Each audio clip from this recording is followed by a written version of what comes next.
थोडं तुझं आणि थोडं माझं मालिकेच्या 25 सप्टेंबरच्या भागात अखेर मानसीने मंगळसूत्र संपतरावांच्या फोटोसमोर ठेवत संपदाला तिने सांगितलेलं असतं की ती तेजसवरच्या प्रेमाची कबुली नाही देऊ शकत त्याला. परंतु तेजसचा खूप मोठा गैरसमज आता दूर होणार असतो, कारण घरामध्ये बघण्याच्या कार्यक्रमाची तयारी केली असता तेजसचा गैरसमज झालेला असतो की रणजित आणि मानसी या दोघांच्या लग्नासाठीच हा घाट घातला जातोय. परंतु जेव्हा सत्य समजतं त्याच वेळेस तेजस गार्गीसोबतच्या लग्नाला नकार देणार असतो व तिथेच आता मानसीला तेजसच्या मनात गार्गीबद्दल काहीच नाहीये हे समजता क्षणी मानसी स्वतःहून तेजसला प्रेमाची कबुली देणार आहे व संपदा दोघांनाही एकत्र आणणार आहे. परंतु ते कसं हे आपण या व्हिडिओत पाहणार आहोत, तर व्हिडिओ शेवटपर्यंत नक्की पहा. सुनंदा ज्यावेळी किचनमध्ये काम करत असते त्याच वेळेस मानसी तिथे आलेली असते. परंतु मानसी स्वतःच्या काळजावरती दगड ठेवून खूप मोठा त्याग करत तेजसच्या मनामध्ये नक्की काय चाललंय हे सुनंदाला सांगण्यासाठी आलेली असते. तेव्हा सुनंदा मानसीला विचारते की बाळा तुला काही हवं आहे का? तेव्हा मानसी सांगते की मला नको आहे, परंतु तुम्ही काल मला तेजसच्या मनामध्ये काय चाललंय ते बघायला सांगितलं होतंस ना. तेव्हा सुनंदा खूप खुश होते आणि विचारते की काय झालं, काय म्हणाला तो, त्याने टाळाटाळ केली का? तर सुनंदा अनेक प्रश्नांचा भडीमार मानसीवरती करते. मानसी गप्पच असते, काही उत्तर देत नाही. त्यामुळे सुनंदाचा असा विचार येतो की वाटलंच होतं मला की हा तेजस पण ना कधी विषय टाळाटाळ करेल ना सांगता येत नाही. त्याला 1000 वेळा समजावून सांगितलं आहे की आयुष्यात कोणीतरी जोडीदार असावा, तो हवाच. परंतु तो पण ना इतक्यातच मानसी सांगते की मावशी चालणार आहे त्यांना, म्हणजे त्यांचंही म्हणणं हेच आलं की आयुष्यात जोडीदार हवाच. तेव्हा सुनंदा खूप खुश असते आणि ती मानसीला म्हणते की काय गार्गीबद्दल तो काही बोलला का? तेव्हा मानसी सांगते की नाही, गार्गीबद्दल थेट असं काही विचारलं नाही, परंतु हे लग्न करायला तयार आहेत ते. सुनंदाचा आनंद आता गगनात मावेनासा होतो. त्यानंतर साखर आणून सुनंदा पटकन मानसीचं तोंड गोड करते. एकतर मानसी आधीच खूप दुखावली गेलेली असते, कारण तेजस गार्गीचं लग्न तिला मान्य नसतं. तरी देखील स्वतःचं दुःख बाजूला ठेवत सुनंदाच्या आनंदाचा तिने विचार केलेला असतो आणि खूप मोठा त्यागही. तर तिथे सुनंदा विचारते की मानसी काय झालं आहे, तू रडतेस का? तेव्हा मानसी सांगते की कांदा कापता आहात ना तुम्ही, त्यामुळे त्रास होतो आहे, द्या तुमचं काम मी करते. असं सांगून मानसी स्वतःच कांदा कापायला लागते. इतक्यातच तिथे छाया येते आणि त्या दोघींमधला संवाद ती ऐकते. सुनंदा मानसीला म्हणते की खरंच मानसी खूप गोड बातमी दिली आहेस, आयुष्यात हा जोडीदार हवाच आणि आता बघण्याचा कार्यक्रम करायला काहीच हरकत नाहीये. छायाने सर्व बोलणं अर्धवटच ऐकल्याने तिचा गैरसमज होतो आणि ती विचार करते की म्हणजे या टॉपरने लग्नाचा निर्णय घेतला आहे की काय, हे सगळं दीदीच्या कानावरती घालायलाच हवं. छाया निघून गेल्यानंतर सुनंदा मानसीला सांगते की एकटे पण खरंच सोपं नाही आहे मानसी, आयुष्यामध्ये ना सोबत कोणीतरी हवंच, म्हणजे आयुष्य कसं सोपं जातं जगायला, जगण्याचं बळ मिळतं, त्याचबरोबर संकटांना सुद्धा सामोरं जातो माणूस. जेव्हा माझ्या तेजसचंही लग्न जमेल ना तेव्हा मी खूप खुश असेन. परंतु मानसी एकदा का माझ्या तेजसचं लग्न झालं ना की माझा मोर्चा तुझ्याकडे वळवणार आहे, तुझ्यासाठी देखील खूप छान असं स्थळ मी सुचवणार आहे. असं म्हणत सुनंदा मानसीचे डोळे पुसते. त्यानंतर ती तेथून बाजूला जाते. मानसीला खूपच वाईट वाटत असतं. एकतर मनावरती दगड ठेवून तिने हा निर्णय दिलेला असतो. ज्याप्रमाणे मानसीचा गैरसमज झालेला असतो त्याचप्रमाणे तेजसचा देखील गैरसमज झालेला असतो. तो रणजितकडे ऑफिसमध्ये येतो आणि त्याला सांगतो की जादूगार रणजित, काय मिस लकी चार्मला इम्प्रेस केलेलं दिसतं आहे, डायरेक्टली लग्नालाच तयार झाले आहेत. ही बातमी ऐकून रणजितसुद्धा खूप खुश होतो. तेजस अजून देखील गैरसमजातच असतो. तो रणजितला सांगतो की काल योगायोगाने जी भेट घडली त्यामुळेच हे सगळं घडलं, परंतु ती भेट मी घडवून आणली हे अजूनही त्यांना माहितीच नाही आहे. आता माझ्या बहिणीचं ॲडमिशन रणजितरावांमुळे झालं आहे. इम्प्रेस, फुल लकी चार्म इम्प्रेस झाले आहेत तुमच्यावरती. आता फोडा सुपारी, करा लग्नाची तयारी. असं तेजस रणजितला सांगत असता रणजित खूप मोठा गौप्यस्फोट करतो. तो तेजसचा गैरसमज दूर करतो. त्याला सांगतो की परंतु माझी आणि मानसीची भेट झालीच नाही. तेव्हा तेजस चकित होतो आणि विचारतो की काय, अहो मी तर तुम्हाला फोन करून सांगितलं होतं ना भेटायला.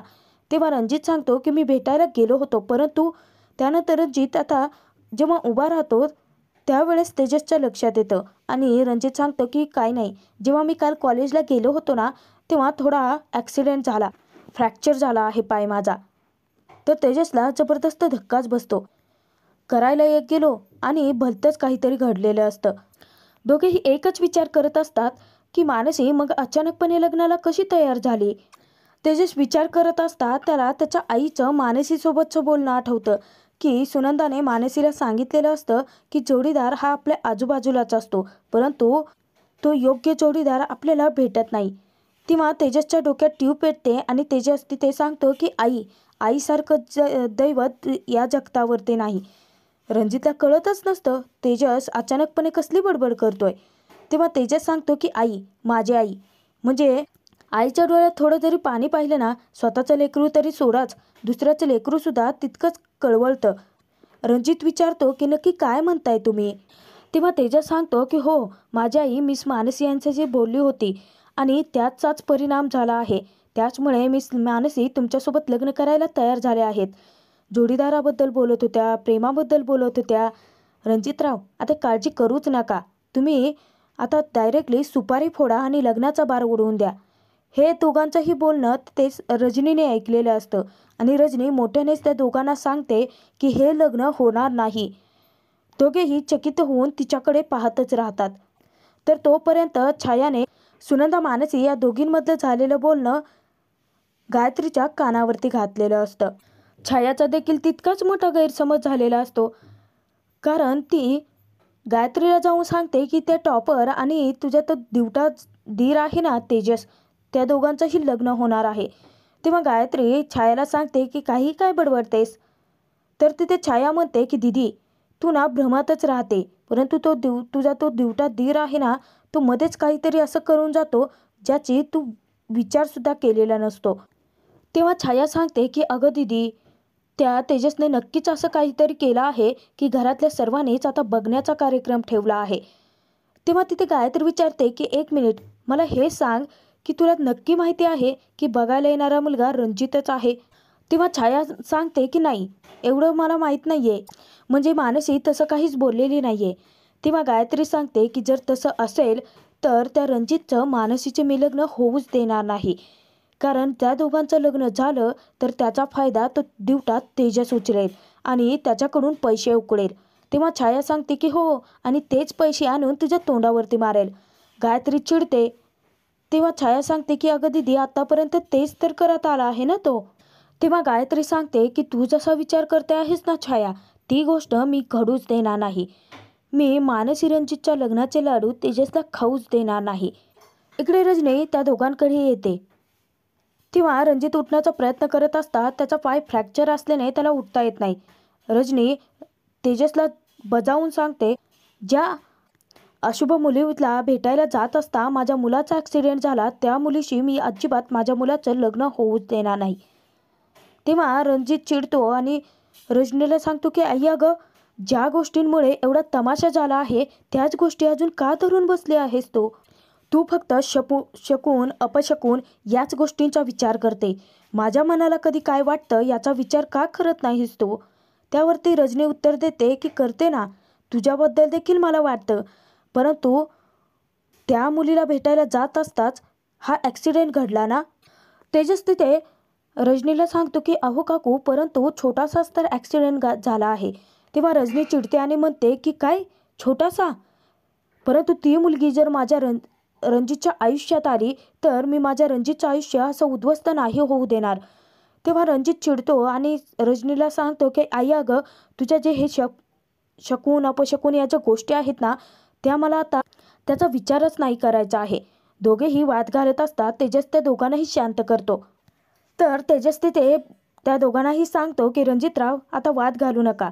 तुम्हाला एक सांगतो की आईसारखं दैवत या जगतावरती नाही, मी म्हणालो होतो ना. बोलत बोलत मुद्दाम तेजस रणजितच्या जवळ जातो. त्यानंतर कात्री पकडतो आणि रणजितचा गळा आवळून त्याच्या नरड्यावरती कात्री ठेवतो.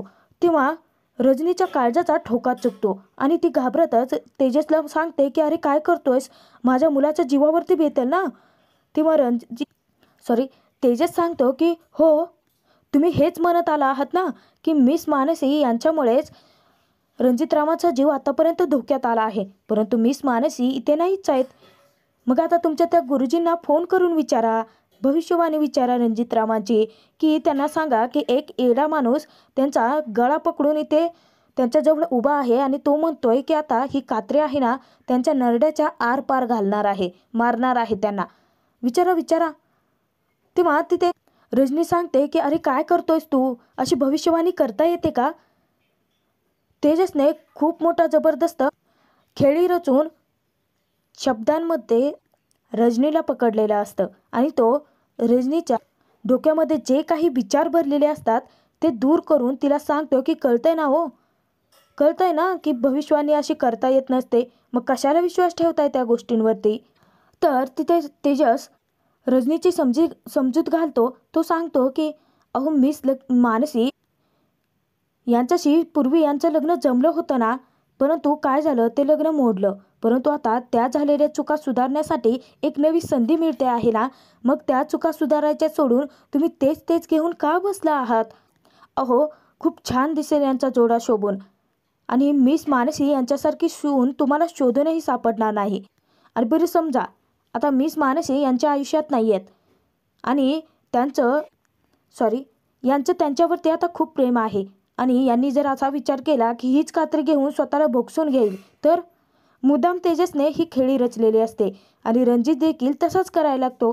तो रजनीला धमकी देतो जीव देण्याची. तो म्हणतो की हो आई, जर मानसी माझं लग्न झालंच नाही ना, तर ही कात्री मी नरड्याच्या आरपार घालेन, मी स्वतःचा जीव देईन. रजनीच्या काळजाचा ठोका चुकतो आणि ती घाबरते. ती रणजितला सांगते की हे बघ, मी मानसी आणि तुझं लग्न लावून द्यायला तयार आहे, प्लीज ती कात्री बाजूला ठेव. तेव्हा तिथे आता तेजस नाटकं करायला लागतो, ओव्हर ॲक्टिंग चालू होते आणि तो सांगतो की नका करू रणजितराव, मिस मानसीच्या कपाळावरती तुमचंच कुंकू लागणार. इकडे घरामध्ये तोपर्यंत सुनंदाने तेजसची बैठक पक्की करायची, म्हणजेच गार्गीसोबतचं लग्न आता पक्कं करायचं, हे सर्व काही तात्यांच्या कानावरती घातलेलं असतं.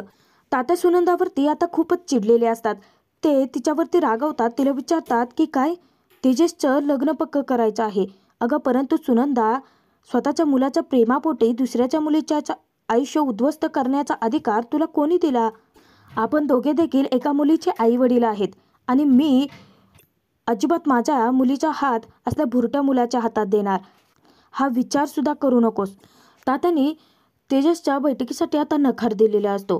तेव्हा सुनंदा सांगते की अहो परंतु तेजसचं एकदा का लग्न झालं ना की सगळं काही चांगलं होईल आणि जबाबदारी घेईल ना तो, परंतु आता सगळं जुळून आलं आहे, त्यात खोडा घालू नका. आणि एकदा का तेजसचं गार्गीसोबत लग्न झालं तर मी तुमच्या तत्वांच्या अजिबात आड नाही येणार.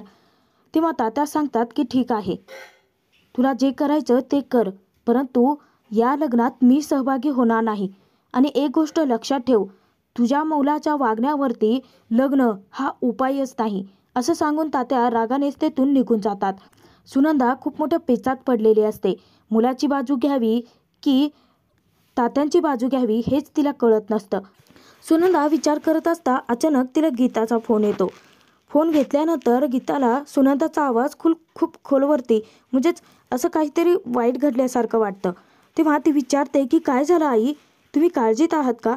तेव्हा सुनंदा सांगते की हो, आपण तेजसच्या लग्नाची बोलणी करत आहोत, परंतु यांनी त्या लग्नामध्ये सहभागी व्हायला साफ नकार दिला आहे. तेव्हा गीतालाही धक्काच बसतो आणि ती म्हणते की काय, अहो परंतु या बैठकीमध्ये तात्या तर हवेच आहेत ना. तेव्हा सुनंदा सांगते की हो ना, परंतु तेजसच्या वागण्यामुळे ते खूप दुखावले गेले आहेत आणि म्हणूनच हाच त्यांचा निर्णय आहे. तेव्हा गीता सांगते की मला पक्की खात्री आहे, एकदा का भाऊजींचं लग्न झालं ना की त्यांची गाडी नक्कीच रुळावरती येईल. तेव्हा तिथे गीता सांगते की आणि मुलीकडच्यांनी तर एका पायावरती होकार दिला आहे, नुसतं प्रभू नाव ऐकल्या क्षणी त्यांनी उद्याच बैठक ठरवली आहे. तेव्हा सुनंदा विचारात पडते आणि ती म्हणते की काय उद्याच?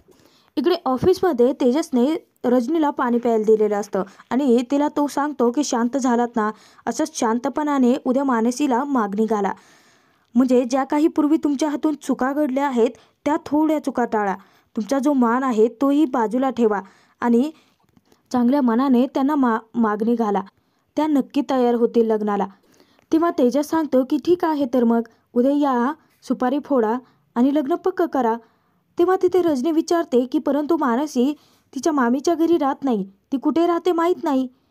तर तिथे रणजितही सांगतो की हो, मानसी तिथे राहत नाही. मग तेव्हा तेजस सांगतो की तुम्ही ती मशीन विकत घ्यायला आला होतात ना, तिथे राहते मानसी. तेव्हा रणजित सांगतो की प्रभुनिवासात. खरं तर तेजसच्या घरातच मानसी राहत असते, परंतु तेजसने मुद्दाम स्वतःचं सगळं काही लपवून ठेवलेलं असतं. तो सांगतो की ठीक आहे, या मग उद्या प्रभुनिवासात. आणि रणजितराव, आई ही आईच असते हा. त्यानंतर तेजस रजनीला नमस्कार करतो आणि तेथून जातो. ओव्हर ॲक्टिंग का करून असे ना, परंतु तेजसने कसंबसं रजनीला मानसीसोबत रणजितच्या लग्नाचं निर्णय घ्यायला भाग पाडलेलं असतं. इकडे संपदा जेव्हा कामामध्ये व्यस्त असते, अचानकपणे मानसी येते आणि खूप रडत असते. तेव्हा संपदाला तिची काळजी वाटते आणि ती विचारते की मनू, काय झालं आहे बाळा? तर मानसी पटकन आपल्या आईला संपदाला घट्ट मिठी मारते आणि खूप रडत असते. तेव्हा संपदा विचारते की मनू, सांगितल्याशिवाय कसं कळणार आहे मला? तर मानसी तिला विचारते की आई, मी लग्न नाही केलं तर चालणार नाही आहे का? तेव्हा संपदा विचारते की हा काय वेडेपणा आहे?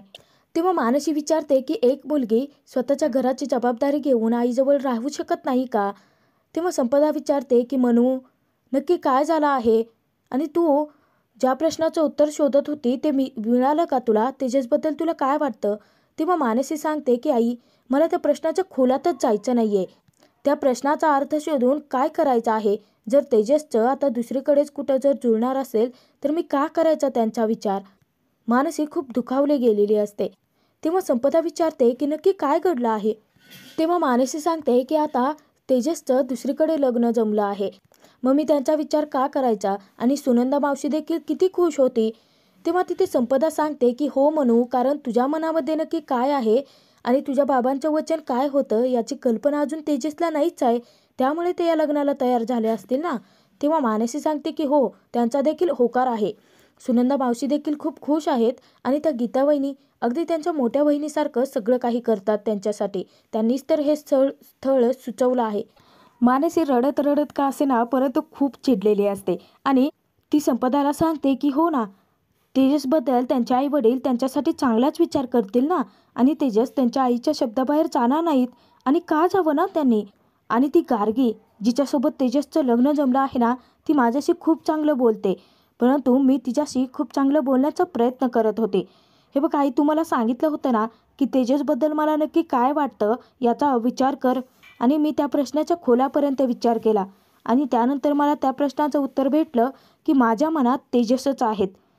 मला गार्गीसोबत जेव्हा तेजस असतात ना, तेव्हा खूप काही चुकल्यासारखं वाटतं. खूप राग येतो तिचा. मानसी एकटीच बडबडत सुटलेली असते आणि संपदाला हसू येत असतं मानसीवरती. जेव्हा तेजस माझ्यासोबत असतात ना, तेव्हा खूप सुरक्षित वाटतं आई. त्यानंतर तेजस जेव्हा माझ्यासोबत नसतात ना, तेव्हा त्यांचा भासही अगदी सुखद वाटतो. परंतु त्याचा आता काय उपयोग आहे? त्यांचं तर दुसरीकडे लग्न होणार आहे ना.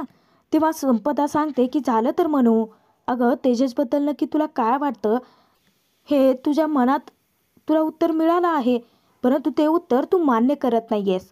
परंतु त्याची कबुली दे. ते प्रेम आधी तू मान्य कर. हे बघ म्हणू, तुला होणारा त्रास मला आता पाहवत नाही आहे.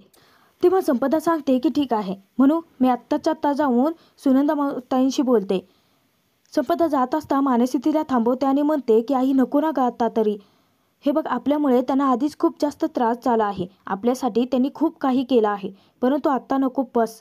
आणि मला आता पुढे काय करायचं आहे ते कळालं आहे. असं म्हणत मानसी संपतरावांनी दिलेलं मंगळसूत्र काढते. त्यानंतर ते मंगळसूत्र संपतरावांच्या फोटोसमोर ठेवते आणि माफी मागत म्हणते की बाबा, तुम्हाला दिलेलं वचन मी नाही पूर्ण करू शकत. खरंच मला माफ करा. आणि मानसीला खूप वाईटही वाटलेलं असतं, परंतु मानसीला होणारा त्रास पाहून संपदाला खूप वाईट वाटत असतं. हा भाग इथेच संपतो. पुढील भागात आपण पाहणार आहोत. रात्री गीता आलेली असते. तेव्हा सुनंदा आणि गीता दोघे मिळून तेजसला सांगतात की उद्या बघण्याचा कार्यक्रम ठरवला आहे. तेजसचा पुन्हा गैरसमज होतो आणि तेजसला वाटतं की रणजित मानसी या दोघांचं लग्न जमवायचं आहे. तेव्हा तेजस सांगतो की काय, अहो किती दिवस झालं मी या क्षणांची वाट पाहत होतो. तेव्हा गीता सुनंदा खूप खुश होतात, कारण त्यांना वाटतं की गार्गीसोबतच्या लग्नासाठी त्याने होकार दिला आहे. त्यानंतर दुसऱ्या दिवशी जेव्हा बैठकीची तयारी करत असतात तर आभा तेजसला तयार व्हायला सांगते. तेव्हा तेजस म्हणतो, अगं मी तयारच तर आहे. तर सूरज सुनंदा दोघेही आता तेजससमोर खूप मोठा खुलासा करतात की तुझ्याच तर बघण्याचा कार्यक्रम आहे. तेव्हा तेजसला धक्का बसतो आणि तो विचारतो की काय? म्हणजे काल जे तुम्ही बोलत होतात ते माझ्याबद्दल होतं? तेव्हा सुनंदा सांगते की हो, आता आपल्या घरात लग्नाचं कोण उरलं आहे? तूच ना. तेजस आता खूप मोठ्या धक्क्यात असतो. परंतु नियती तेजस मानसीच्या लग्नाची गाठ कशी बांधणार हे पाहणं खूप मनोरंजक ठरणार आहे.